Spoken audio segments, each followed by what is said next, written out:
ವೀಕ್ಷಕರೇ, big boss ಮುಗಿದು ಇಷ್ಟು ದಿನಗಳಾದ ನಂತರ ಮತ್ತೆ ಚೈತ್ರ ಕುಂದಾಪುರ ಮತ್ತು ಅಶ್ವಿನಿ ಗೌಡ ಜಗಳ ತಾರಕಕ್ಕೇರಿದ್ದು, ನಿನ್ನೆ ತಾನೇ ಅಶ್ವಿನಿ ಗೌಡ ತನ್ನ ಒಂದು ಕೈ ಪೂರ್ತಿ ಪರಚಿದಂತ ಫೋಟೋಗಳನ್ನ ಅಪ್ಲೋಡ್ ಮಾಡಿ ಇದನ್ನ ಯಾವ ಪ್ರಾಣಿ ಮಾಡಿರಬಹುದು ಅಂತ ತಮ್ಮ ಒಂದು ಅಭಿಮಾನಿಗಳ ಜೊತೆಗೆ ಪ್ರಶ್ನೆಯನ್ನ ಕೇಳಿದ್ದರು. ಇದು ಸಾಮಾಜಿಕ ತಾಣಗಳಲ್ಲಿ ಸಾಕಷ್ಟು ವೈರಲ್ ಆಗೋದಕ್ಕೆ ಕೂಡ ಶುರುವಾಯಿತು.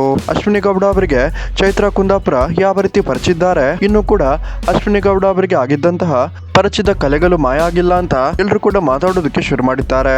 ಇದೀಗ ವೀಕ್ಷಕರೇ, ಈ ಒಂದು ವೈರಲ್ ಆಗುತ್ತಿರುವ ಫೋಟೋಸ್ ಗಳಿಗೆ ಚೈತ್ರ ಕುಂದಾಪುರ ಅವರು ಕೂಡ ಸ್ಪಷ್ಟನೆಯನ್ನ ಕೊಡೋದ್ರ ಮೂಲಕ ತಿರುಗೇಟನ್ನು ಕೊಟ್ಟಿದ್ದಾರೆ ಅಂತಾನೆ ಹೇಳ್ಬಹುದು. ಹೌದು ವೀಕ್ಷಕರೇ, ಚೈತ್ರ ಕುಂದಾಪುರ ಅವರು ಅಶ್ವಿನಿ ಗೌಡ ಅವರಿಗೆ ಬಿಗ್ ಬಾಸ್ ನಲ್ಲಿ ಅವತ್ತು ನಡೆದಂತಹ ಘಟನೆಗಳಿಗೆ ತಿರುಗೇಟನ್ನ ಕೊಟ್ಟಿದ್ದು, ಪೀರಿಯಡ್ಸ್ ಮತ್ತು ಹೊಟ್ಟೆ ನೋವು ಇರುವಾಗ ನನಗಿಂತ ಡಬಲ್ ವೇಟ್ ಇರುವ ವ್ಯಕ್ತಿ ನನ್ನ ಮೇಲೆ ಕುಳಿತು ಕುತ್ತಿಗೆಯನ್ನ ತಿರುಗಿಸುವಂತ ಪ್ರಯತ್ನವನ್ನ ಮಾಡಿದ್ದಾರೆ. ನನಗೆ ಈ ರೀತಿ ಸಿಂಪತಿಯನ್ನ ತೆಗೆದುಕೊಳ್ಳೋದಕ್ಕೆ ಯಾವುದೇ ರೀತಿಯ PR ಟೀಮ್ ಇಲ್ಲ, ಯಾವುದೇ ರೀತಿಯ ಪ್ರಮೋಷನ್ ಟೀಮ್ ಇಲ್ಲ.